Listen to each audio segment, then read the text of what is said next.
We demand the truth, then punish those who tell it. George Orwell. Before we begin, here's a small ritual. Write in the comments one word that accurately describes your current state.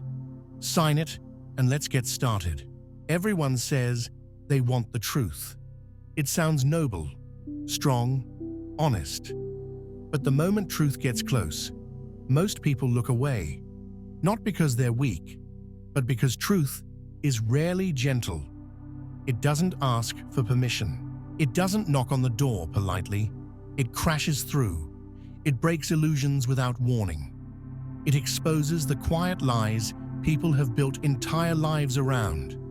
And for most, that's terrifying. It's much easier to dress the truth up, polish it, soften the edges until it becomes something else entirely. Something that feels safer but isn't real. The brain wasn't designed to seek truth. It was designed to protect, to preserve comfort, to avoid pain. And the truth is often painful. That's why people lie, not just to others, but to themselves. They start doing it early, the first time they're punished for saying something real. The first time honesty leads to shame. A child learns fast. Don't say what you feel. Say what they want to hear. That lesson buries itself deep. And with time, the lie becomes a habit, a strategy, a shield. Not because the person is evil, because it feels safer. But that shield turns into a prison. You smile when you want to scream. You say, "I'm fine," when something inside is dying. You pretend to care. You pretend to agree. You play roles so convincingly that eventually even you forget you're acting. And the scariest part? It works. People like the mask. They trust the mask. They praise it. But underneath, something in you starts to rot. Because every time you lie, even a little, you reinforce the idea that your real self is not enough, not welcome, not safe. That belief sinks deep. It erodes your identity. And eventually, you no longer lie just to others. You lie to survive. But here's the paradox. Truth isn't always the hero. Sometimes it hits too hard. It lands like a punch in the gut. It tears away illusions too fast, and people collapse under the weight of it. Truth without readiness can be violent. People can shatter under truth if it's delivered without care. That's why many are afraid to hear it, and even more afraid to speak it. Not because they hate truth, but because they've seen what it can do when it's sharp and sudden. So they stay in limbo, too scared to lie, too scared to be real. And this is where most people live, in the in-between. Half-truths, filtered emotions, safe opinions, controlled expressions. They smile for the world and die a little more each day. But pretending has a cost, and that cost keeps growing. At some point, the pain of lying becomes heavier than the fear of being real. And that's when everything starts to change. That's when pretending ends. And the real self, raw, imperfect, human, begins to wake up. Lying is not a flaw. It's not a failure in someone's moral system. It's a built-in mechanism, part of how the human brain evolved to survive. From early childhood, even before language is fully formed, a child learns to manipulate reality. A toddler fakes a cry to get attention. A child hides a broken toy to avoid punishment. This isn't taught, it's instinctive. The brain understands that controlling perception helps control outcomes. That's where it begins, not with cruelty, but with need. And as a person grows, lying becomes more sophisticated. It's no longer just about avoiding trouble. It's about creating a version of yourself that others will accept. Because at the root of every lie is a deep human need to belong. Humans lie because telling the full truth feels dangerous. The truth makes you visible, vulnerable, exposed. And in a world where rejection often hurts more than physical pain, people become experts at disguise. They shapeshift through roles: the polite employee, the understanding friend, the confident speaker, all while hiding the storm beneath. They lie about feelings, about fears, about intentions, not always to deceive, often just to maintain peace, to avoid discomfort, to keep control. It's not that people want to live in lies, they just don't know how to function without them. Lies become the glue holding their fragile world together. And there's something even deeper. People don't just lie to others. They lie to themselves, constantly. They tell themselves they're happy when they're not, that they're over someone when they're still broken, that they don't care when something is eating them alive. Self-deception is powerful because it protects the ego. It silences the parts of us we don't want to face, our envy, our resentment, our weakness. But pushing those parts down doesn't erase them. It just buries them until they surface in uglier ways: bitterness, anxiety, depression. The truth, when ignored, doesn't disappear. It transforms into pain. Modern psychology has shown that the brain works hard to maintain internal consistency. When your behavior and beliefs don't match, the brain feels tension, cognitive dissonance. So, instead of changing the behavior, many people adjust the belief. That's why they justify things they once swore they'd never do. That's why they stay in situations that don't serve them. The lie becomes a coping mechanism, a story that makes the discomfort easier to bear. But every lie moves you further from yourself. Every self-deception builds a wall inside, and behind that wall, the real you waits, silenced, unseen, diminished, until you forget what honesty ever felt like. Truth is not always a gift. Sometimes it hits like a blade. It cuts deep, not because it's cruel, but because it has no intention of sparing your illusions. That's the danger of truth. It doesn't negotiate. It arrives raw, often when you least expect it, and rips through the narratives you've built to survive. For many, that kind of impact isn't liberating. It's devastating. People think they want the truth, but very few are prepared for what it does when it lands without warning, without context, without care. There are truths that feel like earthquakes, shattering the fragile ground you thought was stable. And when the ground breaks, not everyone stands back up. The mind protects itself by creating stories. And these stories are not just fantasies. They are buffers. They give meaning to pain, soften harsh realities, and make chaos feel manageable. But the moment truth appears and those stories collapse, the psyche can react violently. Denial, rage, depression, all are symptoms of a system trying to make sense of something it wasn't ready to see. That's why some truths, even when they're real, can feel like violence. Not because they are lies, but because the receiver is unprepared.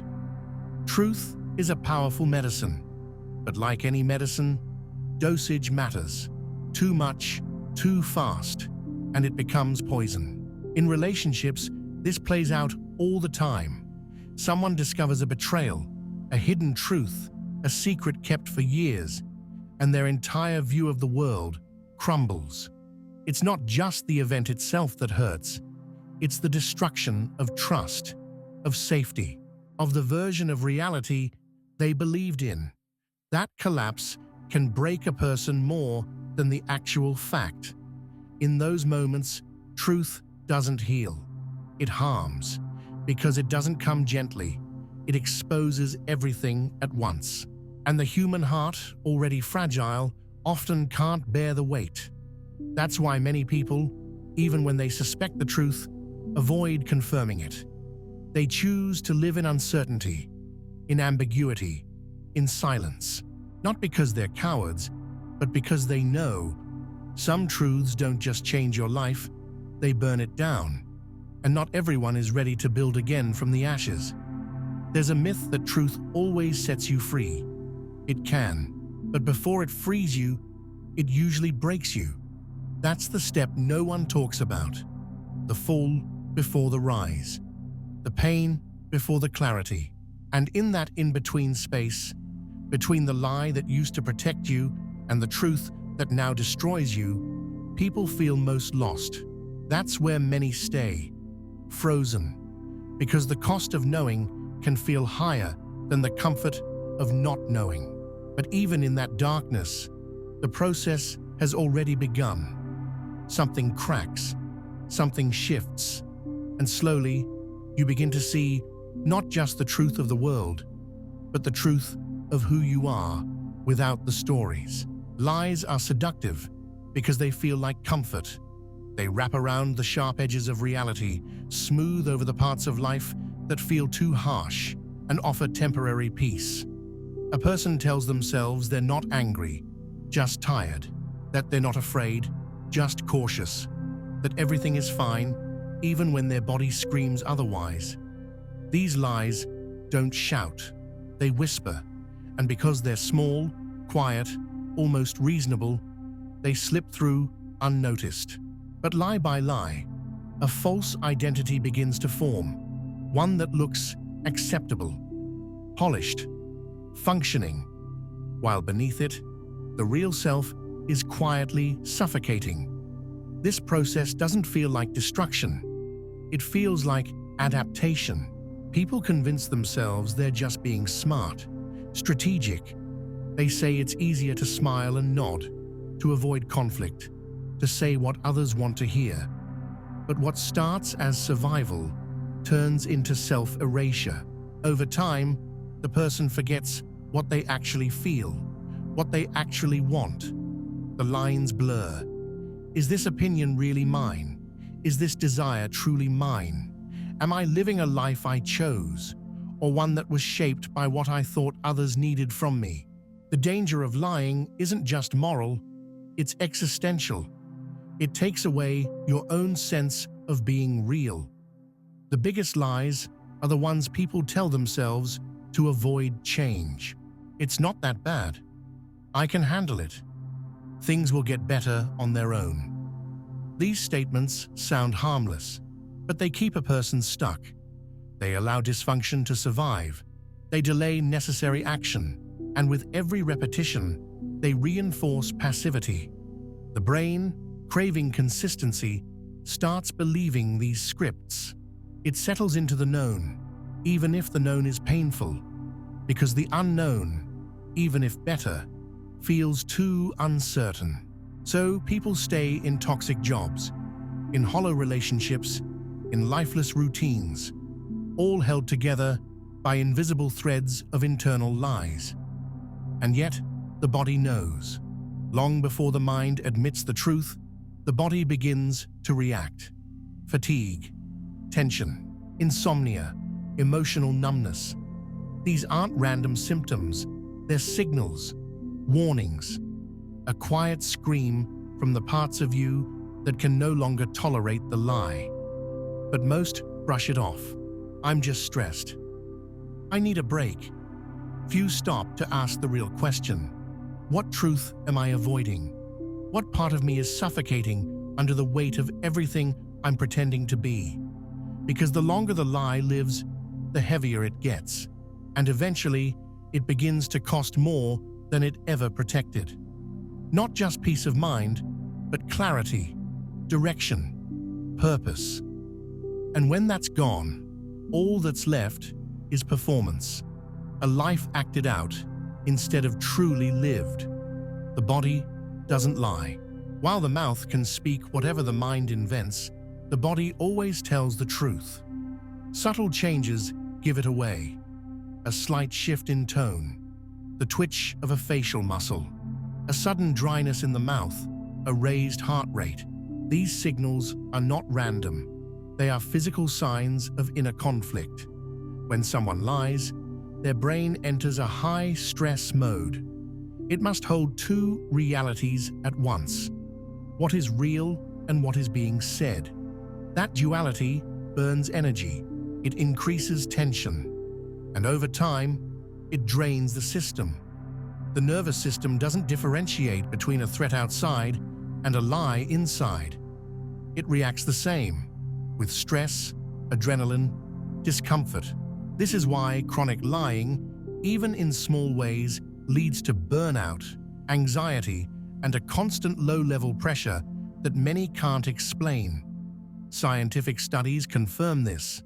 When people are forced to lie repeatedly, their stress hormones spike, their immune systems weaken, their sleep worsens, the body recognizes the dissonance, and it responds with resistance. On the flip side, moments of raw honesty, even when emotionally intense, lower cortisol levels. There's a release, a biochemical exhale. That's because truth brings alignment. It reunites mind and body into a single, coherent state. You may still be afraid, you may still face consequences, but your system stops fighting itself. There is peace, even in the discomfort, because truth clears the static. It removes the extra layers your brain had to maintain just to keep the story alive. Emotional health is deeply tied to truth. People who consistently lie, especially to themselves, experience more depressive episodes, higher rates of addiction, and a deeper sense of disconnection. They struggle to form genuine relationships, not because they are bad people, but because connection requires vulnerability, and vulnerability is impossible without truth. The lie is a wall. It may protect, but it also isolates. You can't receive love for who you are if no one knows who that is. You can't feel truly supported if your struggles are hidden. And the longer you stay hidden, the lonelier you become. Even in a room full of people, even memory begins to break down under the weight of lies. When the brain repeatedly fabricates or edits reality, it starts confusing stories with actual experience. The line between fiction and fact blurs. This cognitive fog is exhausting. It creates mental clutter. A person may find themselves constantly tired, emotionally flat, unable to focus, symptoms not of laziness, but of internal misalignment. In contrast, when someone lives in truth, their clarity increases. Decisions come faster. The mind becomes lighter. Relationships deepen. Energy returns. Not because life becomes easy, but because it becomes real. The body, the mind, and the heart all function better when they are not forced to maintain a version of life that isn't true. Truth is not just a moral idea. It's a biological need. Learning to live truthfully is not about becoming perfect. It's about becoming whole. It starts not with what you say to others, but with what you finally admit to yourself. The first step is self-honesty. You cannot live in truth if your inner dialogue is soaked in denial, avoidance, and justification. Sit with yourself and name what you feel. Not what you should feel, not what you want to feel, but what is actually present. Sadness, anger, fear, resentment, desire. Whatever is there, bring it into the light. Don't analyze it. Don't judge it. Just witness it. The mind will try to escape, to shift the blame, to explain it all away. But the work is in staying. Truth begins where justification ends. Once self-honesty is in motion, the second step is silence. Not the passive silence of hiding, but the active silence of observation. Pay attention to the moments you are about to lie. Notice the small, automatic phrases. I'm fine. No problem. It's okay. That slip out before you even think. Catch them. Interrupt the script. You don't need to explode with raw truth. Often, the most powerful act is simply pausing, taking a breath, choosing to say less rather than something false. This creates space, and in that space, you begin to feel the cost of lying, the tension, the disconnection, and from that awareness, change grows. Third, stop lying for the comfort of others. Many people believe they are being kind by hiding the truth. They don't want to hurt, upset, or disappoint. But protecting others from truth is not always love. Sometimes it's control. You decide how they should feel, what they can handle, and what version of reality they deserve. That's not compassion. That's fear wearing a mask. True respect is giving someone the dignity of reality, even when it's uncomfortable. This doesn't mean being brutal. It means being real with kindness, not false with politeness. Fourth, don't speak with a split tongue. Say what you mean. Let your words reflect your inner state. This doesn't mean saying everything that crosses your mind. It means aligning what's true inside with what comes out. Integrity is not a dramatic performance. It's a quiet, steady presence. It's when your body and voice no longer resist each other. It's when you stop rehearsing, performing, adjusting yourself to fit into rooms that were never meant for the real you in the first place. Fifth, practice writing the truth. Journaling isn't a trend, it's a training ground. When you write without filters, you build the muscle of honesty. You see your own contradictions, your blind spots, your unresolved pain, and you begin to realize that the truth is not a weapon, it's a mirror. You stop fearing it. You learn to hold it. Even when it hurts, it heals more than any comfortable lie ever could. Sixth, forgive your past lies. You can't walk into truth while carrying the shame of who you used to be. Lying was part of your survival. It got you through situations where truth wasn't safe. Now you're evolving. Now you're choosing clarity. That doesn't erase the past. It reclaims it. You're no longer running from who you were. You're learning from it. And with that forgiveness comes power. Lastly, understand that living in truth is not a one-time decision. It's a daily, moment-to-moment practice. It won't make your life easier, but it will make it real. And from realness comes strength, stability, connection. You'll lose things. People who only liked your mask may walk away. Spaces built on your silence may crumble. But what stays, what remains, will be yours, fully, because it will have been built on something true. And in that truth, you'll stop needing to hide. You'll stop needing to perform. You'll finally, fully be free. Lies are slow poison. They seem harmless at first, a way to smooth things over, avoid tension, stay safe. But every time you lie, something in you shrinks. Trust erodes. Integrity fades.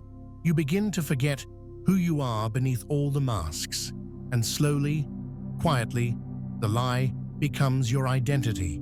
It wraps around your life until even your closest relationships are built on illusion.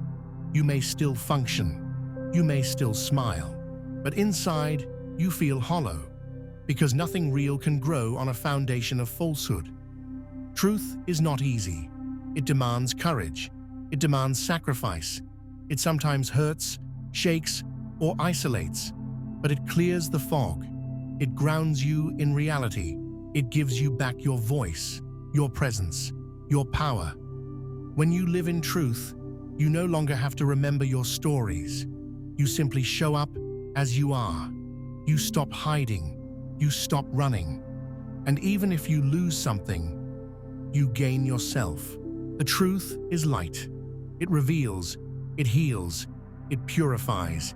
It builds real love, real respect, real freedom. Lies may offer quick comfort, but truth creates deep peace. Not the peace of silence, but the peace of knowing you are whole, honest, and unafraid. A person who chooses truth, even when it's hard, becomes unbreakable because they no longer rely on fiction to survive. They live in what's real. And what's real is where all strength begins. We're sure you've discovered plenty of value, so subscribe now and stay connected.